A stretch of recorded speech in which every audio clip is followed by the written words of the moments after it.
and welcome back to Sticks and Strings. I'm Naomi. I'm Beth. I'm Eve. And I just realized our bunnies are very off-center. We have off-center bunnies. That's all right. They'll live. And so will you. And so will we. Welcome back to Sticks and Strings. We're here again. It is early March, I will say. And it's been a crazy week for me. Absolutely insane. What about you?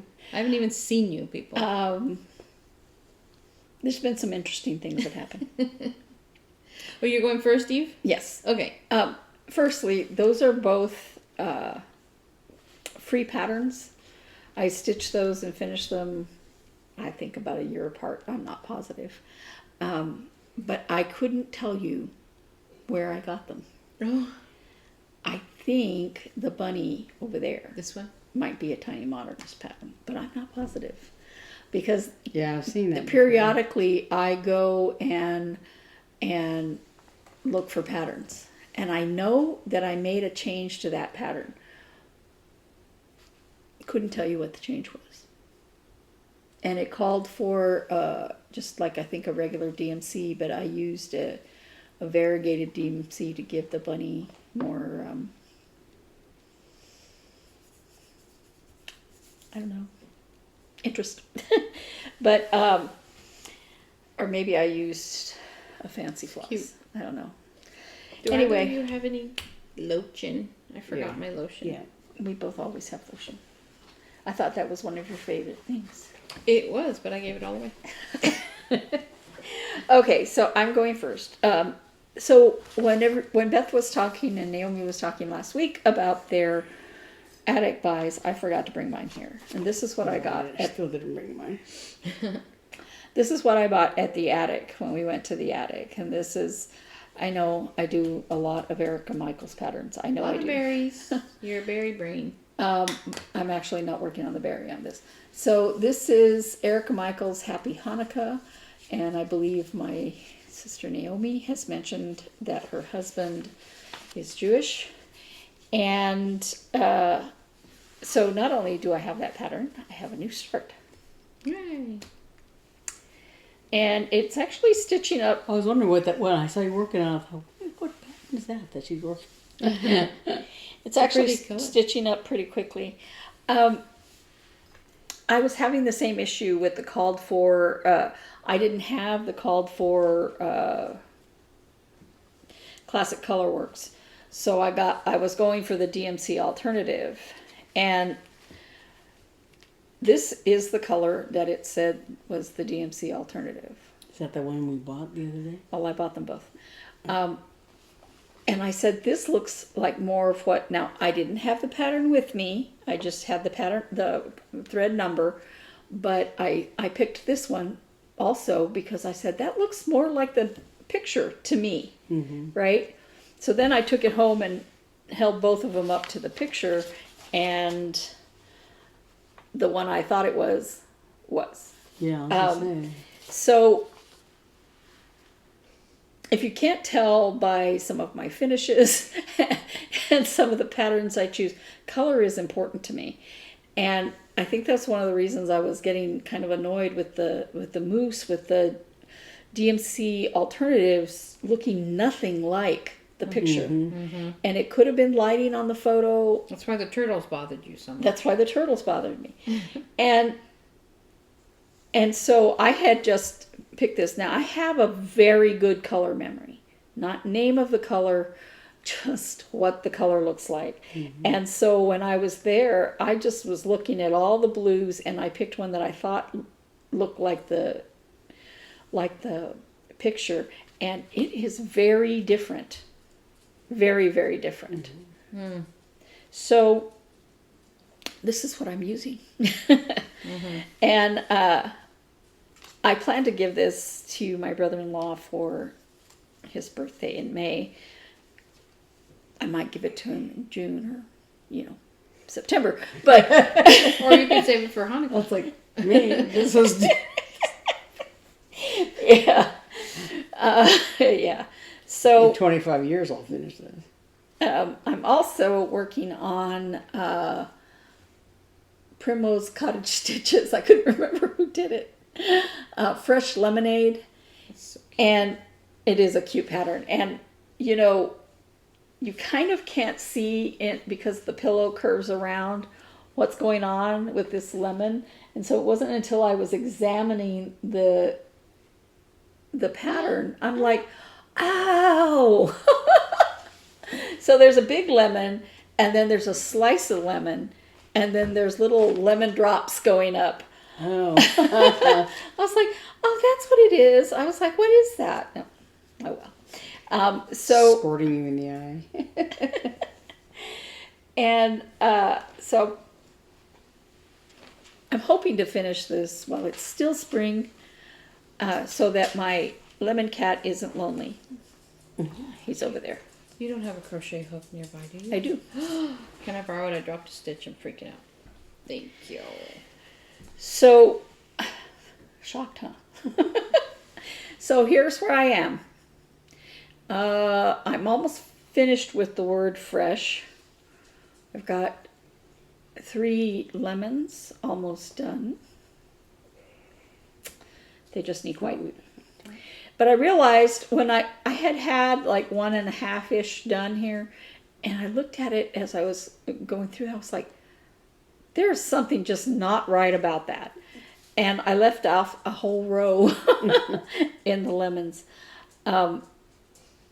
Anyway, it's coming right along. And theoretically, this fabric is 32 count Lugana. And theoretically, this one is 32 count Lugana. This is just white, and I can't remember what this one's called. But this holes look very much smaller than these holes. So, I don't know. They're very tiny, and these are not so tiny. So, I think the white is a higher count. I didn't ask for a higher count, and I didn't notice it when I was working on the berry. I used it for one of the winter berries that I did. Okay. One of my WIP-GO calls for, what is this month? March. Is, again, another Erica Michaels pattern. Holly Jolly Christmas. And I've been plugging away at this for a couple years now. And I finished this one, I can't even tell you how long ago. More than a year ago. And this, I have the other berry finished. I should go, oh, no, it's in my room. I have the other berry finished, and I did a crochet top for the berry, and that one is called Holly Jolly Berry, and this is Lots of Jolly. And, well, I started to crochet a top for it. And I think the reason I never finished it is because I really didn't like it. Now, before Didn't like the berry or didn't like the topper? the topper. Oh. So before I stitched a red one and a green one and a white one. I mean, not stitched, crocheted for the topper for that berry. And I thought I would use this red, green, and white thread instead on this one. And I was just stitching. I was crocheting it differently because I wanted to, and I think I just didn't like it. And that's why I didn't continue with it. And, so I started again, and I think I have like maybe 1 to 2 rows. I'll put it on the little pattern thing to see. And I like this better. I probably am going to put felt stuff on it or under it. But I don't think I'm going to, I had little flounces on it and stuff, and I just like it better like this. So I think that's what I'm going to do. I could go back and stitch little flounces on top if I wanted to, you know, crochet them into there. But I don't enjoy crocheting with thread. I love it. It's very fiddly. Yeah.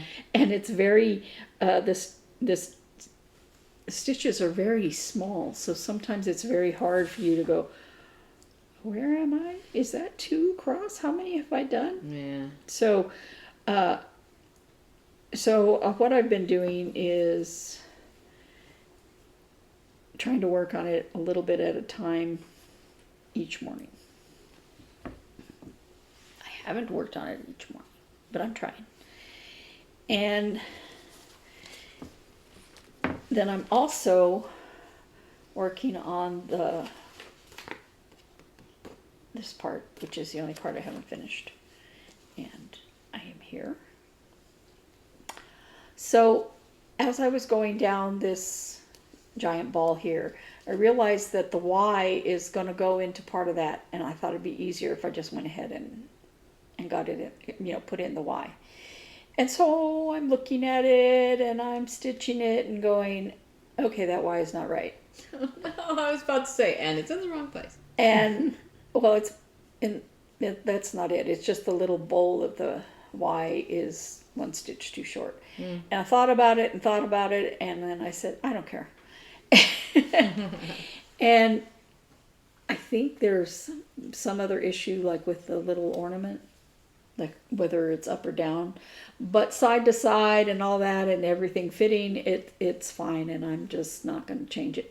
I just have to remember to do it wrong on the other Y, and to make the ornament in the wrong place on the other Y.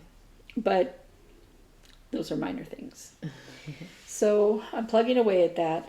I am not anywhere close to done, because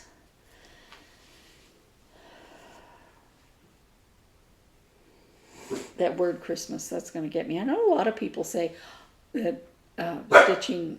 Come here, Rogue. Come here. Don't barky. That stitching letters are easy. But I don't know. With my counting issues, stitching nothing is easy.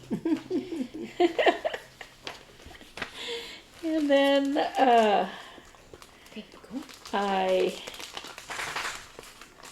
I didn't take this out before, sorry. I noticed on Fat Quarter Shop's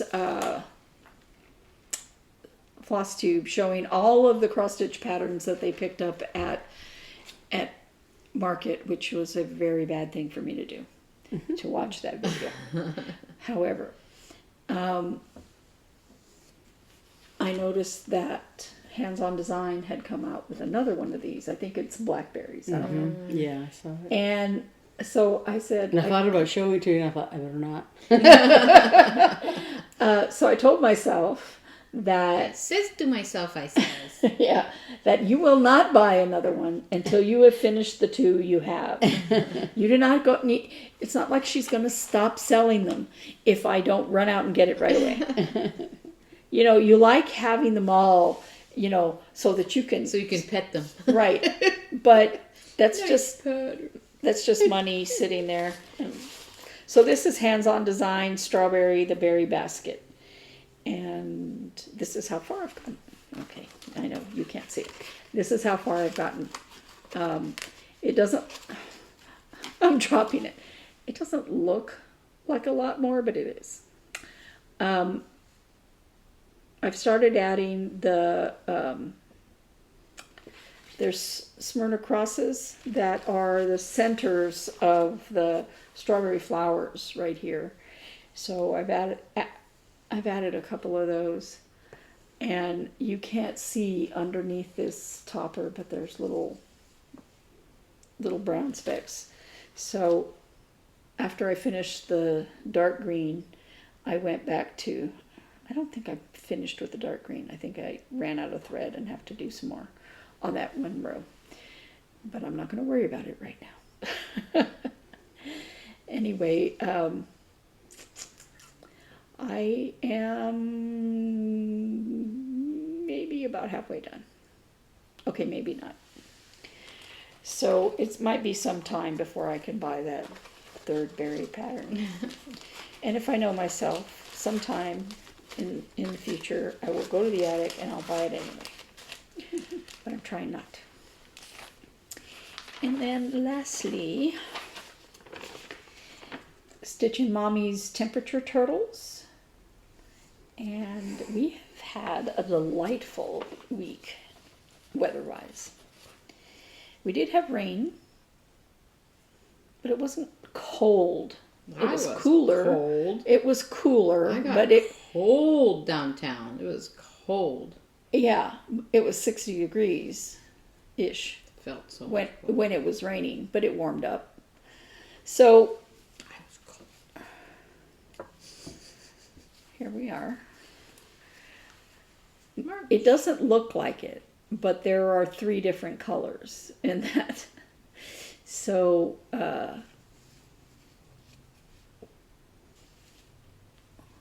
there's warmer, there's colder, but it looks like the same color, but it's not. The color variations from one temperature group to another are very, very, very close. And so when you're stitching another color, another day, you're like, where does that day start? I don't know. And so I'm constantly having to go back and go, where am I? But I think this turtle is going to be really pretty, but it's going to be all yellow.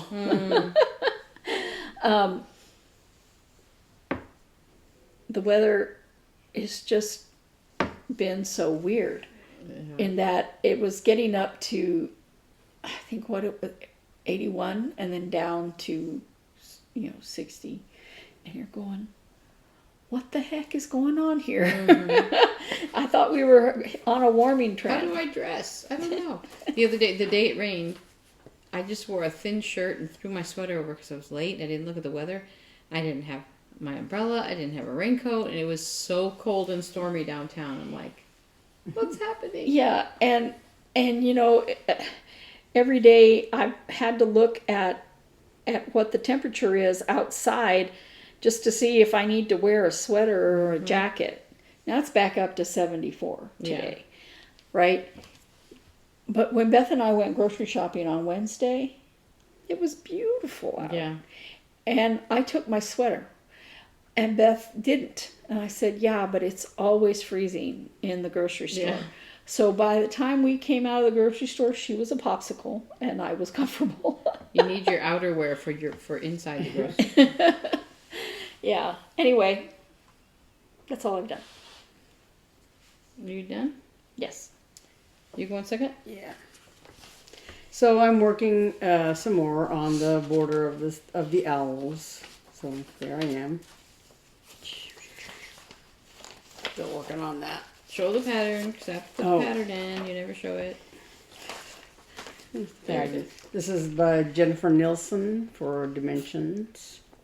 So I'm just working more on this pattern slowly. I usually have been only working on it during this video because it's something because right now it's doesn't require me thinking and all of that. I did have my secondary WIPs for March. One of them is a rabbit, and this is the August one. I worked on it. I showed a little bit of it last week, and and so I besides the working on the first, I did a little more work on it, and let me put the fabric behind it. So I didn't do any more of the rabbits themselves, but I did like these carrots in the middle and one of the other partial carrots on the corners on these two where I had done the rabbits, and I could count off of them. So it's coming along.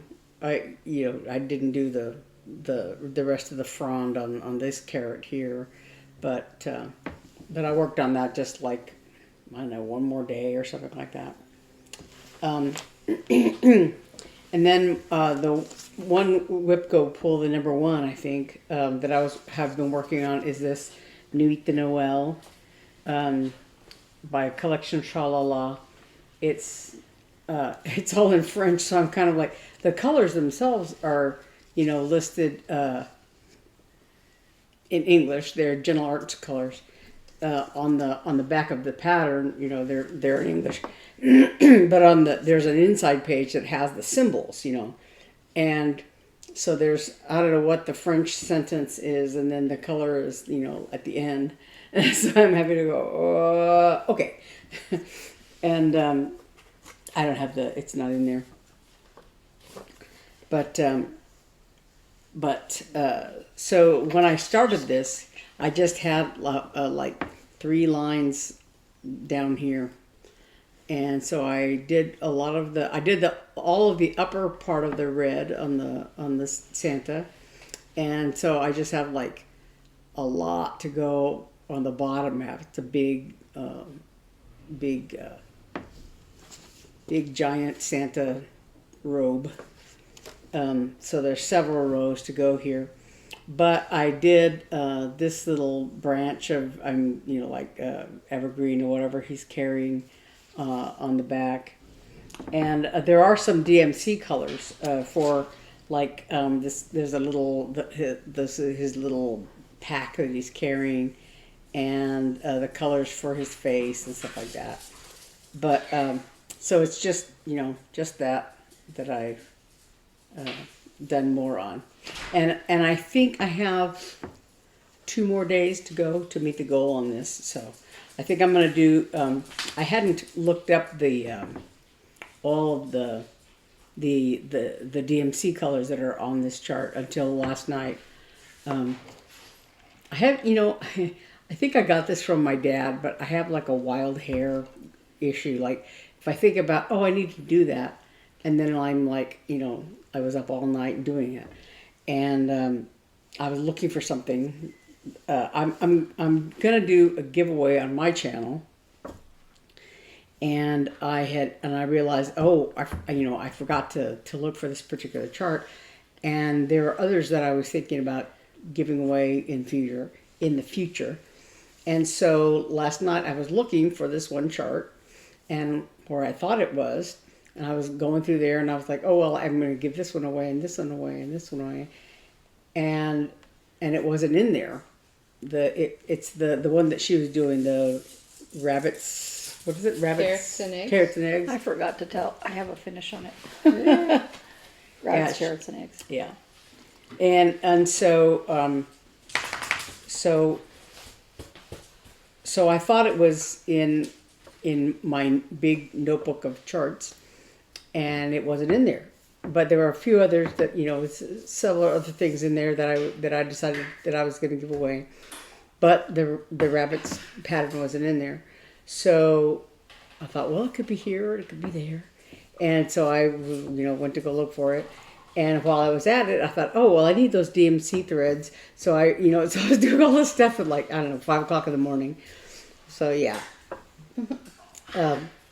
You pulled on a thread. Yes, and everything came unwrapped. And everything came unwrapped. That's what I think of it as. So, but anyway, the other one of the reasons I was up all night is because I was working on my other secondary WIP. This is by the Prairie Schooler. This is called Starry Night, and I started back in Mania last year or something like that. I think I started on this chart here with Joseph leading Mary on the donkey, and actually I realized Mary has a baby in here, so this is after the nativity, after Jesus was born. So I was working on it last night, and this is 22 count Hardinger, which is like an Ada. So it's I was doing 1 thread over 1. And this is all, the bigger it is. This is how big it is. It's very tiny. And I had used this big piece of fabric because I thought, okay, there's 7 patterns, and I didn't know exactly how big they were. And I was thinking of the Prairie Schooler Black Rock Angels, which are a little bit bigger than this. But so last night I was doing it and I was going, I don't know, maybe I want to restart it on another fabric. I think I want to finish this, but I think I want to restart this series on a little bit bigger fabric because it's very, very, very, very tiny. And, you know, while I don't really have a problem with it being tiny, exactly, I do have a problem with this fabric because this is one of those where if you're not careful, if you pull the thread will slip underneath the weave of the fabric, yeah, wow. and basically kind of disappear, or and so I was kind of having to deal with that, and actually, it works a little better doing one stitch at a time in a lot of ways, but it's still very very difficult, and my stitches don't lay as nicely in this process, and so yeah.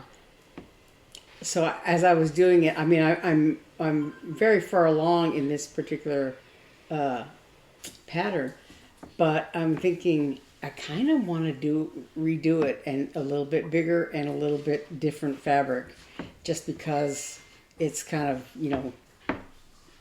aggravating me. But I think that's all I worked on. But one thing I was, maybe I'll save that for stories. My turn? Yeah. Okay. Yeah. Save your stories. Wait, I forgot. You have finished? We're finished. Yeah. I finished that big egg, and I put white inside, and then I put this little vine thing. Let me see. Oh, okay. So you're not going to do the bottom part? No. I couldn't figure out how to make it where it went with this because of the way I changed the colors and everything. I think it's pretty. So It's really nice.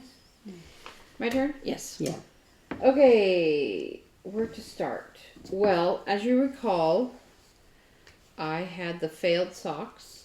One is smaller than the other, and I didn't finish this one, the big one. So I decided I got new yarn, and I pinned them together to make sure I knew which ones were which. But here are two socks, the same size. They are tiny, and I'm like, I don't know how any human can wear these, but if you have a size 5 foot, then, the legs are kind of also skinny, so, but, if it, I'm gonna obviously say, if these don't fit, I'll redo them. Tell me, because I went off the foot size, so hopefully these will fit. So this is first pair of string quartet socks done. And then I started, do you remember I had like a teal-ish color, I can put a picture of it here, of yarn, and it's called Peyton's Croy Socks. And it is called a sock yarn, but it's thicker. And that's what I made yours out of. Mm-hmm. So I was going to use it for one of the other quartet members, but his foot is a little bit bigger, so I switched to my bigger cylinder. And I think because the needles, there's more needles, it's the same size cylinder, but more needles. So the needles are closer together. That yarn, I fought it last night. And I'm like, no, it's got to be, because then I used the waste yarn and it's fine. So it wasn't the cylinder itself, it was that yarn being too thick. And so I sent Hannah another picture. I'm like, would you like this yarn instead? Because that's not going to work. So that is where that stands. And then, so last night I played a lot. I set up my new 72 needle cylinder, which I had not on my sock machine, which I hadn't used before. So it was a little bit of a learning curve. And the needles, because they're brand new out of the package that I got, I might need to take them out and soak them in some sewing machine oil so that the latches open more easily, because they're not opening as readily. So anyway, that's my sock machine saga, and I have been working on Hannah's sweater. Here is the flowers. Wait, I'm trying to make sure I don't drop anything here. But here's where I am. The flower section is almost done. Look at the colors. I'll take a close up, but looky. See the flowers? I think those are good color choices. Yeah. And then the top of the sweater is going to be these two colors here. This dark brown and this camel. So, not dark brown. Bison color. Reddish brown, whatever it is. So that's what I've been doing. I have not knit a lot at work. So this is my first hand. I mean, I did do some hand knitting at home. So in terms of acquisition, I did get this in the mail, and it was sitting on my dining table until I had to clean my dining table off for the painter to come. And I found it. I was like, ooh, this is Block Idea Book. So this is a different Block magazine. Is that the one that was there last Tuesday? No, this was still this morning it was still in the plastic. Yeah, when I was there and Eli got something and he said, "Oh, there's a Block magazine." Yeah, it came. Yeah. So there's some really beautiful stuff. I really like these bags. They have an all-access bag, which I'm trying to refrain from saying, "Eve, you should make these," because I mean I could make them, but and they have a whole thing on embroidery in here too. See? They have a whole section. They're selling embroidery kits now as well, and I'm not as successful a cross stitcher, and I'm not at all a successful embroiderer, but I like embroidery a lot. I think it attracts me more than cross stitch. I'm sorry, not that you care, but I'm trying to see where these bags are. Oh, access bag. Oh, my guts are making noise. Sorry. My stomach is being noisy. I think only you can hear it. Okay, that's good. Here they are. Here. Oh, it's a picture of it unzipped, but it's like a little cosmetic bag. Or I was like, oh, that's nice. It shows them on the back all zipped up. See? So it's got some cute stuff. Oh, here they are, all zipped up. Oh yeah, it's like a diagonal zipper. It's really cute. Lots of nice quilts. I need to get back to quilting. I need to do everything all the time. So that's what came in the mail, and then I'm going to segue into stories because guess what happened in my house? So I keep Hannah's sweater in this Vera Bradley bag from 1,000 years ago, and all it has at the top is a magnet closure. And when I am done stitching, I fold both handles over so it's kind of folded. I put it on its side like this, and that is usually enough to deter the wool hunter. And I was in Hannah's room working on those red socks, kind of late, and I hear tussle, tussle, rumble, rumble out there, and I'm like, oh, what are they doing? Naughty boys, blah, blah, blah. And then so then I'm like, it is really late. I've got to go to bed. So I walk through the house and I turn off the lights, and so I have my phone like this with a flat, like with the screen on, so I can see where I'm walking. And I walk into my bedroom, and there on the floor is a ball of this yarn. And the only balls I have in that bag, so I have a box full of all those balls of yarn I have. I only have my current balls in that bag, so I knew it was the current one, which means it was attached to the sweater. And it is, here's the bagged up state, but it was completely... She sent us a picture. I have a picture of it. Like, I have oh a my picture gosh. of it after I picked it up onto the table. That's this picture I'm going to show you right now. But when I found it, it was all over the floor, just, and I was like, oh no, no, no, no, no. And it was the middle of the night, so I couldn't scream and yell, right? So I follow the trail from my bedroom. I follow, and it's cut. And then I pick up, there's another little wad of yarn, and I follow it back to my knitting bag, and and the knitting bag is still on the end table, and the sweater is still in it. So it was like, and the white yarn didn't get stolen either. So it was just, he took this ball and ran with it. And one of them bit through it at some point, as it probably Hobbs took it to the bedroom and Calvin bit it in the middle of the house. And so So your cats are still living though, right? they are, and I pulled out, because the reason they're still living is because they did not pull this out. Because if he had bitten through this, I'd have to start all over. Uh-huh. I was like freaking out at 2 something in the morning, and I'm like, if you bit that sweater, I'm gonna beat you with a Perhaps stick. you need a bag with a zipper. Maybe, but I really like that bag, and so I just need to take better care of it. So I was able to use that. I'll lend you my big stick that I always. Yeah. My imaginary you were stick. able to So use I was able to use the tail that was still there. It was very long, and I don't know if you can see. So here's all the pattern, and then right here it's like kind of checkerboard where this marker is. This is where I'm going to cut the sweater eventually, and you can see it's kind of checkerboard. It's just alternating colors. It's not any kind of pattern.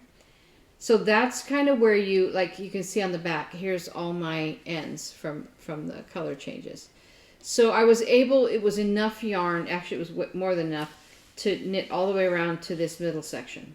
So there at 2 whatever in the morning, I sat down at the table and I knit it to that section. And then instead of waiting to see because it's harder to change yarn in the middle of all this patterning. So I waited, instead of waiting to see if it would make it around again, I just cut it, took my loss, and went and got a fresh ball and started it. And so the sweater is intact. And fortunately, I don't know if you remember my dilemma in ordering yarn, the pattern itself didn't say, for size small, you need this much yarn, for medium, this much, large. It just said, sizes small through XL, and you need this much yarn. So I'm figuring that quantity of yarn was for all sizes.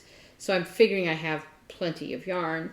So I was like, because at first I started to untangle this, and I'm like, no. I'm not going to untangle this Unless you need it. I absolutely need it. Oh, and see, like here's this is what was left on that tail. But I was like, I don't know how much that is if it's going to go all the way around again. So I'll just put it in here. And I thought it'll be nice for repair, whatever. But so that's my craft related story. Did you say you had something to tell? Yeah. Huh? So What did you say? I thought it was your block magazine. Yeah. You said acquisitions, and I couldn't remember what it was. So I needed to go buy the thread. Remember, I said that's all I needed. And Beth was with me, and we went to Hobby Lobby, and all of the handicap spaces were occupied. But right across from that was an empty spot.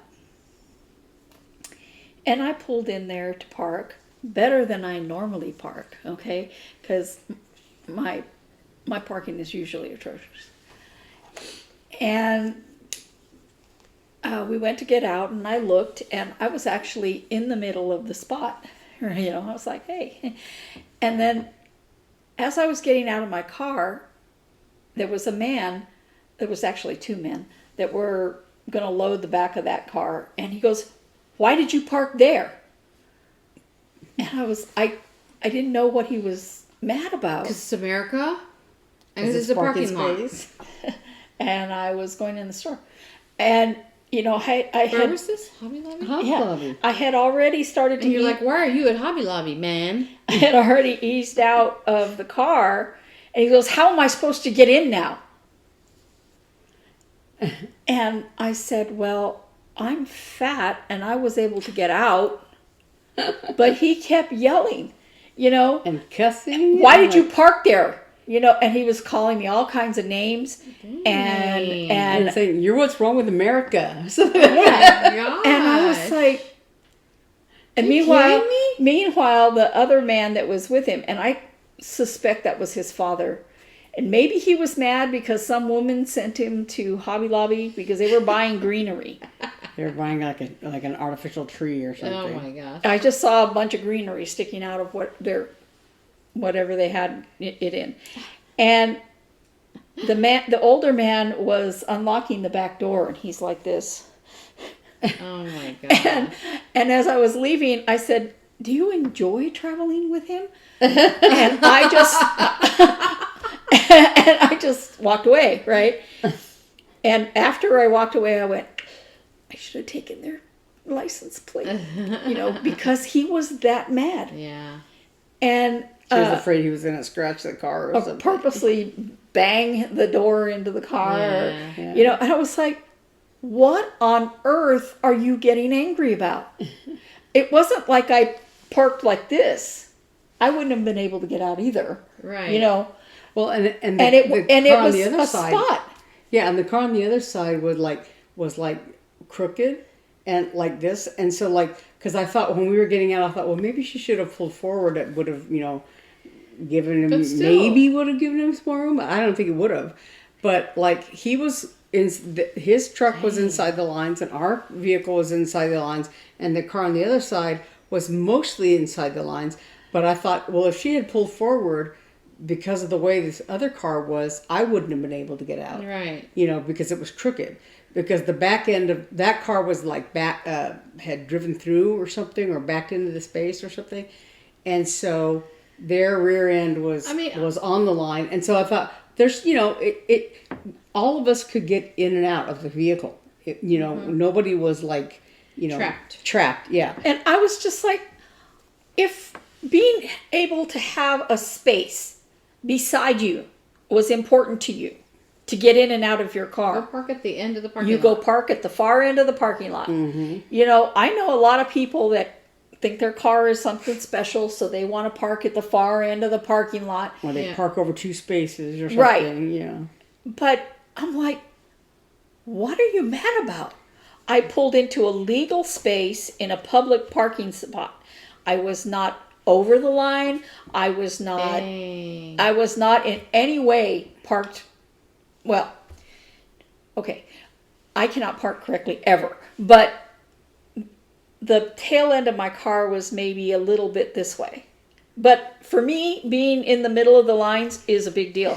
When I would go to the physical therapist, I would pull in and then I'd have to back up and adjust and back up, and because the spaces are really tight. But I just was like, what on earth is the matter with you? And he's lucky that that this was Hobby Lobby, so many people going in and out are women who are crafters, and not people who carry guns. Because had he behaved like that, and if it had been a man stepping out, I don't think he would have said anything. Right. I agree. but- did you say it's National Women's Day? Oh, that would. That's why I parked here. Because it's National Women's Day, and I can park wherever I want. Man, I am so sorry that somebody sent you to Hobby Lobby and you felt like that was a girl's thing to do.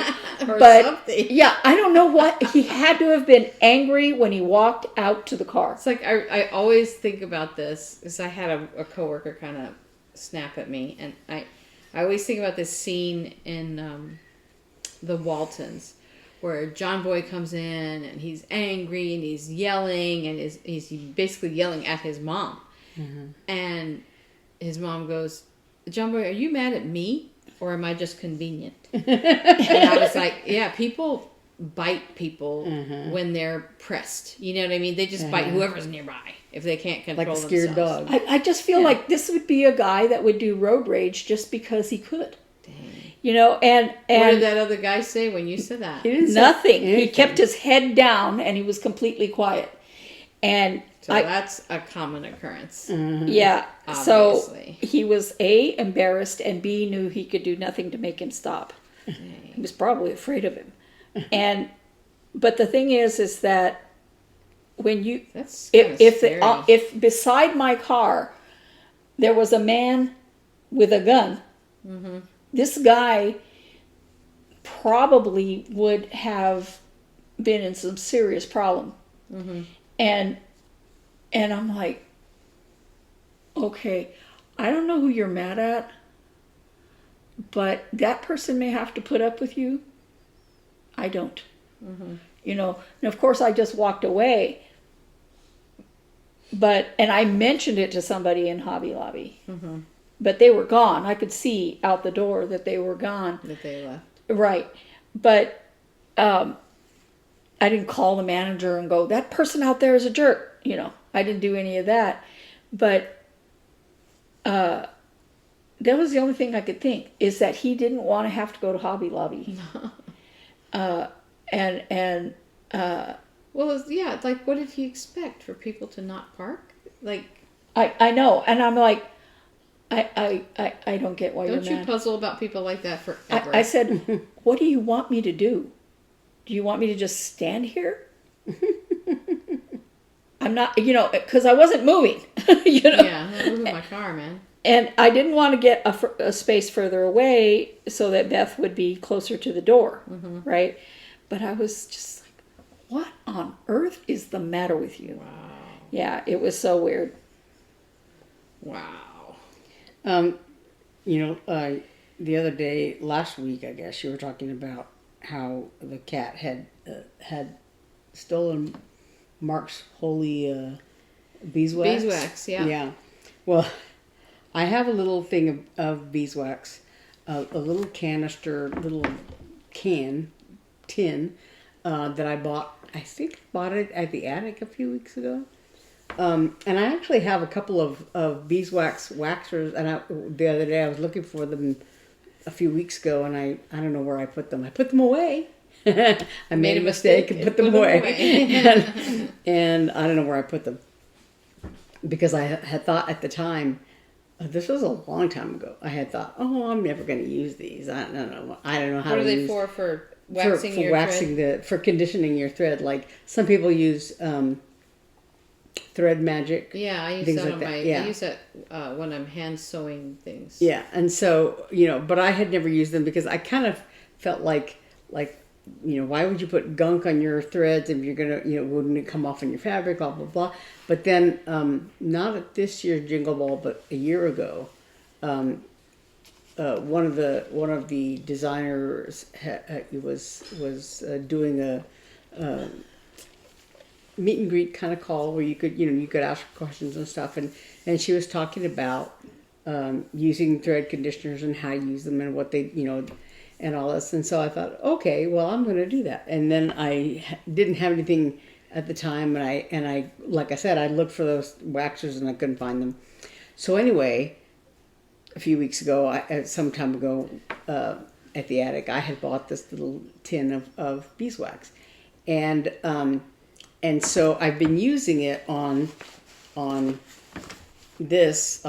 Prairie Schooler thing because it's so tiny and I'm using one thread and everything else. So I thought, well, that would be a good thing to use this beeswax on. And so I had the way the thing works, or the instructions on the little tin say to pop the wax out of the tin. So it's a little rectangular block, and you use one side for light colored threads and the other side for dark colored threads. So I had popped it out of the tin, and I had it. The lid of the tin is one of those that slides open, and so I had the little block of wax sitting on the lid, and I had it there beside me, and I had been stitching with it, and then I had gotten up to look for that pattern and all that stuff. I had that wild hair night, and so anyway, it was sitting there in the corner, and I wasn't really paying attention. I was getting this and getting that, and and at one point, I think I went to put away my book of patterns or whatever, something like that, and I turned around, and there's Snug in the corner of I have sort of like this is a cat area, this is not a cat area. And usually if I have to like leave the room or something like that, I kind of put my pillow there to sort of block where all my stitching stuff is or whatever. But since I was still in the room, I was just putting things away. I hadn't really done anything, and I turned around, and like I said, he was over there in the corner. I was like, what is he doing? And I thought that he was, just getting into my stuff, just looking around, whatever. But then I went to pull him away, and he didn't want to get out of the corner.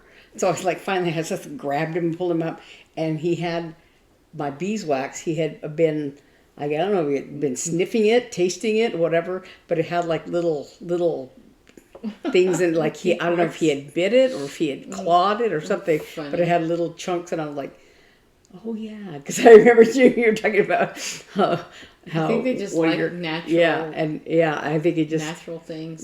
Because I had noticed him like kind of sniffing, when I had taken it out, and then later on he kept trying to get back in the corner. I'm like, leave it alone. I'm so worried. So at my house we're painting. When the painter came today and did some work on the ceiling, and then on Monday he's going to come and prep and then start painting. And part of the prep, we have to pull everything off the walls and into some clumps. We can't have it in one big clump because he has to walk, he has to have access to the whole ceiling. So I think we have to, that's what we're doing tonight and tomorrow is getting everything into like 2 clumps so that he can walk around them and still have access to the ceiling, to be under all the areas of the ceiling. And then, of course, everything, away from the walls.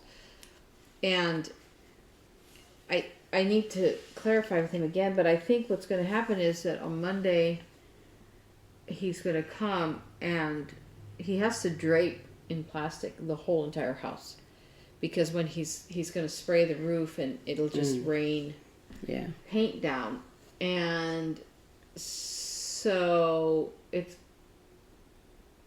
that draping, which is going to be just like a thin plastic, is going to be over the whole house. And I'm like, on Monday night, those cats, they're going to destroy the whole thing. I'm just like, they're just going to try to jump on it all and shred it. I don't know what I'm going to do. I mean, we could try to keep them locked up in our bedroom, and maybe when they walk out and see, the moon landing outside, like how it'll, in the living room, how it'll be just all draped. Maybe they'll freak out and not want to go out there. But I'm just like, I just envision like shredding it, and I don't know. It's stressing me. It's stressing me out. Oh, so you're probably wondering in the picture from this video what this is. So Hannah was in Target in Boston and showed me a picture. I have this thing for Squishmallows. I'm so stupid. And she sent me the picture, and I was like, that's so cute. She says, it's a grilled cheese. Look. So then I was at Target, and I saw it, and I grabbed it. And guess what his name is? Grilled cheese. Lil Gouda. He's so cute. I love Squishmallow. They're my favorite. I have a guacamole. It's a little one. And then I got this one. Yeah, I couldn't resist. I was just like, oh, I am a grown woman. I can buy my own grilled cheese Squishmallow if I want. National Women's Month. So, this is the newest addition to the family. And he's too big for the cats to steal. The cats kind of like the guacamole. He's like just big enough for them to like. I was gonna say that I have that one that Hannah gave me for Christmas, I think. Oh yeah, for Christmas or my did Eli birthday or give it to something. you, Hannah? Yeah, she. Yeah. Yeah. What is it? It's a. It's I don't remember. It's I think it's a. I don't remember. Yeah, I don't know. And It's I know round. Eli gave Rachel a sushi one, little sushi. It was cute. At work, I have had one of the longest weeks. It happens every year, but we got the new season brochure on Monday, and I spent basically from 9:30ish, 10 in the morning to no, it was like 9:30 till 2:00, solid proofreading, rewriting, making comments on the PDF, and I was asked to rewrite a couple sections and to cut down. I hate cutting down stuff, other people's writing. And I had to cut that down, and I had to proofread all the titles. And so that was Monday, and it went to the printer on Thursday, and still at home at 9:30 at night, my colleague proofed it first at 8:00, and then I got it at 9:00, and still she found a typo in one of the titles that all of us missed from Monday till Thursday night. I'm like, proofreading it's the worst. And when it gets printed and it comes out, a lot of times I'm like, I cannot look at it, because if I find a mistake, I'm gonna freak out. When I was in graduate school, it kind of made up a job for me, because I had some confusion about work study or whatever, and as opposed to, like, I guess I had a scholarship, something the first year I went, and and I guess because of the way my scholarship worked at as an undergraduate, I kind of assumed it, and there was some confusion. Anyway, so they made up a work study. They made up a work study job for me in the graduate music office, something like that. And the year that I was there, that year, they were redoing the catalog, and so a lot of time I spent a lot of time working on the proofreading the music section, I guess, of the catalog or whatever. Proofreading is so important. Yeah. And it's always some annoying little person that'll come and find, oops, that's not what I'm supposed to do. Come and find that one mistake you missed. Like one time for... You know what was really scary? The last place I worked. Huh? I spelled better than anybody else there. Oh, no. That's... And I'm talking staff, not people I worked with. Yeah. No, my spelling is atrocious. We also have a system for proofreading the program books. And they, we kind of like, you do it first, then you. And it's PDF, and you can comment right on the PDF, right? You like highlight or whatever. And we did that one in the fall, and there was a Mozart piece on there. And of course, the designer is taking just copy-paste and then changing stuff. And somehow we missed Mozart's dates, his birth and death dates were left over from some romantic composer in the 1800s instead of the 1700s or whatever. And I usually, well, especially now after that mistake, I just look them up really fast while I'm proofreading. What was his dates? But I mean, even if I hadn't done that, I should have known that Mozart wasn't born in 18 something. So, and then there was another musician as well on the proofreading list, and she missed it. So I'm like, I don't hold non-musician proofreaders as to the same standard that I do myself. You know what I mean? Like, you kind of know what era Mozart is, and so you know what years it would have been, and so you go, oh wait, that's not right, and you look it up, right? Anyway, so wouldn't you know, some little old lady comes to the marketing table. I'm really confused because it says here that Mozart was born in 18 blah blah, and I'm like, lady, you are not confused. You know darn well that we have a typo, and you're just being very passive aggressive and telling us that you're confused, so that I could say, "Oh, I'm so sorry. That was a typo. You're correct. Mozart was not born in whatever." Like, don't lie. Just say, y'all made a mistake. And I'm here to point it out to you to make you feel bad.